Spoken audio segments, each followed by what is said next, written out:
Kia ora, and welcome to Gen 7 in about 3 minutes. It is a game for 3 to 4 players. There is no solo mode. Playing time is around 2 hours per session, with 7 sessions in a full campaign. It's a moderately complex game. It's another fine day on your generational ship, and you are just about to sit down for another dull meeting with the other department heads. Then an alarm sounds, and the ship's computer Karen speaks.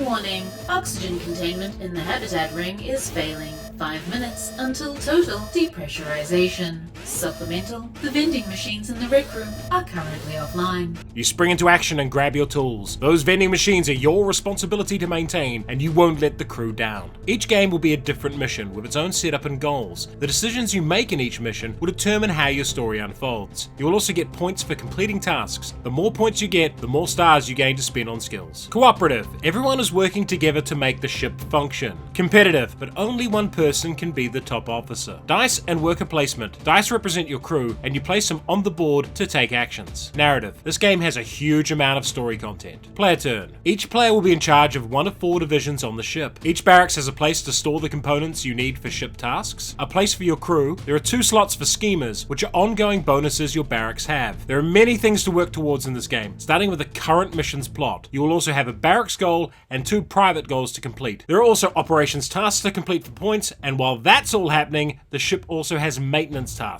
The labs in each division give you the basic resources you need. You can also donate some resources to the ship stores for points. Resources in ship stores can be spent on maintenance tasks. Then you have the different centers for each division. Each has 2 tasks. The first for the data center is to draw 2 data cards and keep one. These are powerful one-time effects you can play later. The manufacturing center allows you to draw 2 schemers and keep one. And the medical center allows you to reclaim a crew member from cryosleep. The second action for each area is to complete a matching operations task by spending the shown resources. You can get more tasks by holding a meeting, and any players can choose to attend. Maintenance tasks require placing dice matching the symbols on them. There is also robotics, which allows you to claim a robot dice, and robot dice are very useful for some maintenance tasks, as they can be used in the place of 2 dice if the D12 symbol is shown. Failure to do maintenance damages the ship, which can lock down locations in all parts of that division. And finally, when you place your officer, a crossroads card is drawn. If triggered, you will have a story decision to make. Why would you like this game? Gen 7 is like a legacy game that doesn't overstay its welcome, and that can be replayed as you don't have to destroy anything. The game evolves as you play, introducing new story elements and game systems. Without mentioning any spoilers, the story can go in extremely different places based on your decisions. The core mechanics are simple enough, and there is always an opportunity cost for taking an action. The game works best when you are playing it like a group of petty middle managers who are more concerned with their own department than the overall success of the ship. The best thing about this game is the emergent story elements. I had bonuses gaining chems from skills and schemers, and a crossroads card triggered because of that. The crew staged an intervention for my hoarding of chems, and my character's chem problem became a running part of the story for us. However, there were some times when cards came up with rules that hadn't been introduced yet, and that led to some confusion. Given the many narrative branches, it's not surprising, but still very frustrating. And if you play this game fully cooperatively, I could see it getting really dull. Without the internal tension between competing players, the game would lack a lot of drama. While the game shares the crossroads system with Dead of Winter, the games are dramatically different in how they play. And for a shorter cooperative game about a spaceship in peril, try The Captain is Dead. Gen 7, The Office, in space! If you enjoyed this video, like it, subscribe to the channel, and check out our Patreon.